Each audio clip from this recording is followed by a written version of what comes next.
Hey, how's it going, guys? It's your retro future boy, Ricky Summer here, and today I've come back in time to help you make your drum fills feel more dramatic. But first, a message from our sponsor. Nexus Security. Protecting you from the unknown beyond the Nexus.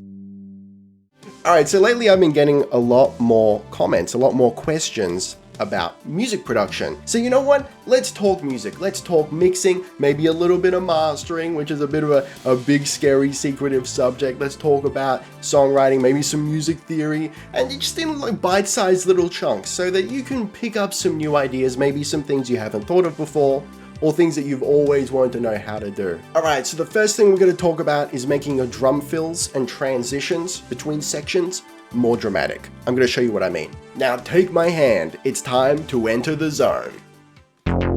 So this is a brand new track I put together a couple days ago. It's a very synthwave affair, and it's as of yet unreleased, so you're getting a little sneak peek. So my solution here is probably something you've heard a million times, but perhaps you've never thought to actually reproduce it yourself, or you're not 100% sure how to reproduce it. So let me show you what it sounds like.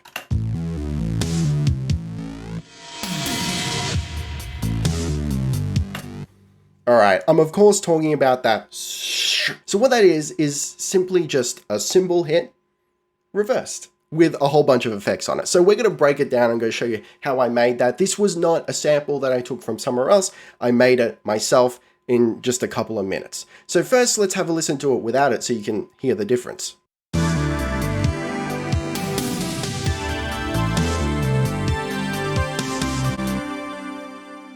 I mean, it's okay, it's not bad, but to my ear, it just sounds like it goes clunk into this new section, and it's a little bit jarring. So now let's listen with the effect.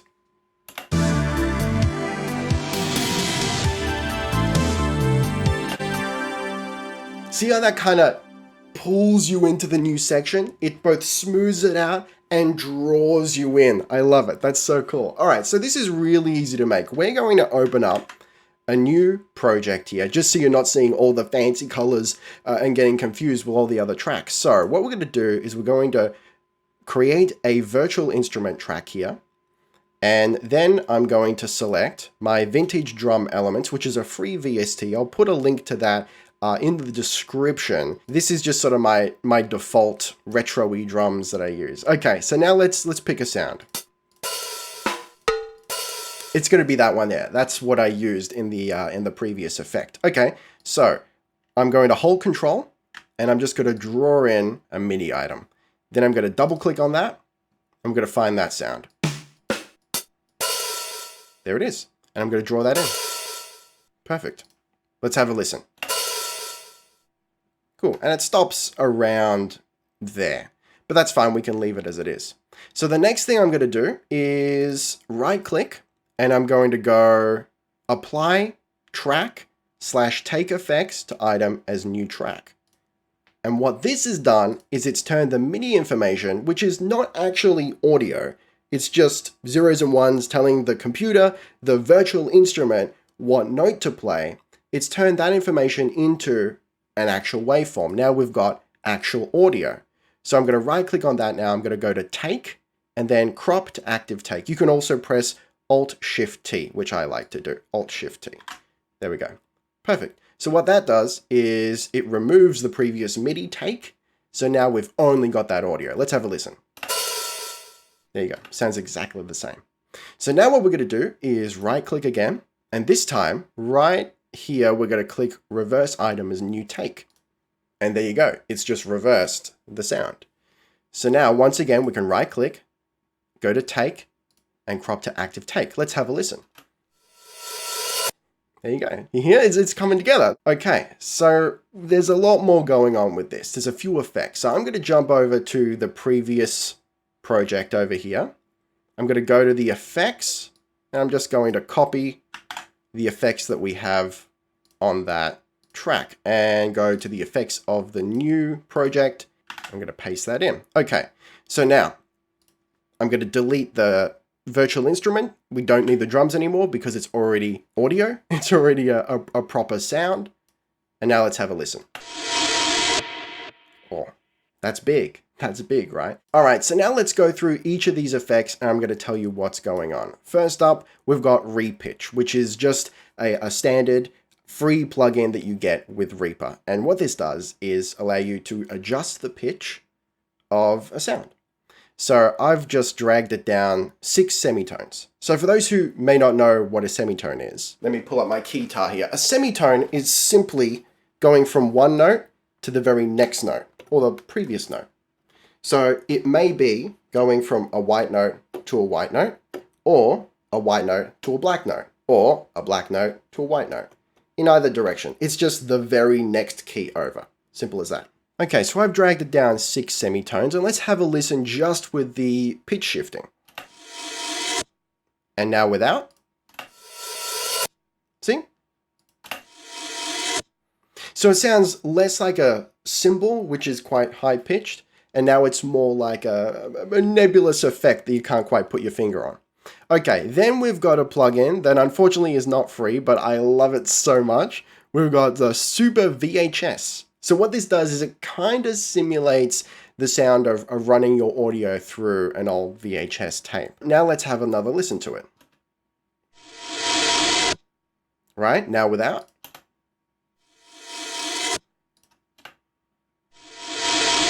Yeah, it's got some crackly here towards the end.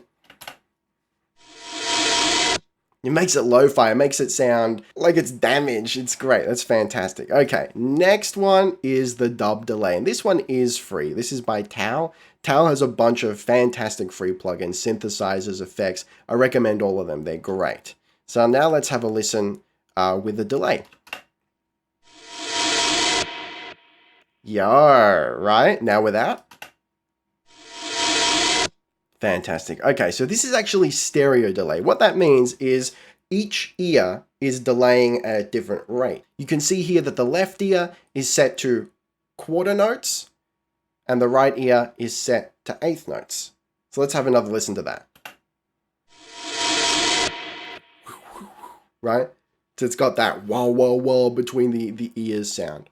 It's pretty cool. So that's it. That is our whole effect. And then all I've done is I've taken that and placed that right over the drum fills.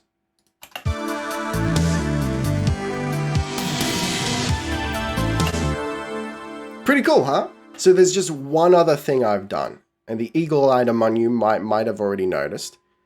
I've got a little bit of automation here. And what that means is I've just set the volume to adjust itself as we go into it. So you'll notice that it goes from 0 volume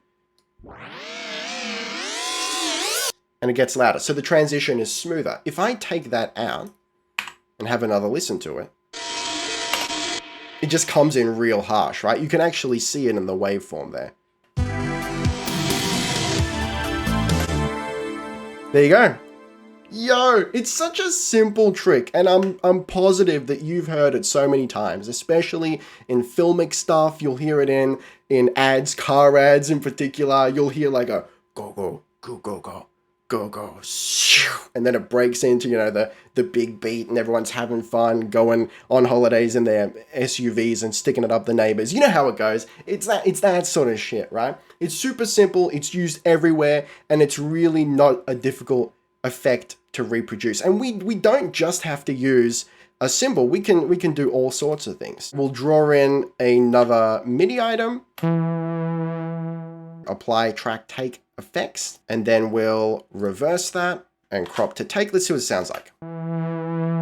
Let's go apply the exact same effects, and we'll take out the instrument. We don't need that anymore. I'm going to pitch it up here. Sometimes playing around with the audio and making it sound, you know, unnatural is a really great result. Yo, that's interesting. That's maybe a little bit more scary, a little more action scene, like something's bearing down at the hero. That could work. Let's just do 2 semitones up.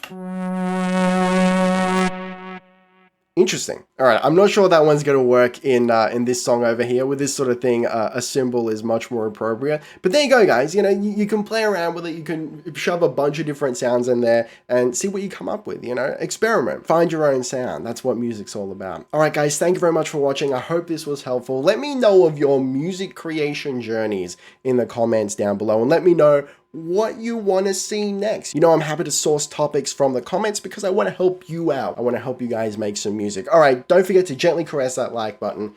Be excellent to each other, and I'll see you next time. Ricky Summer, out.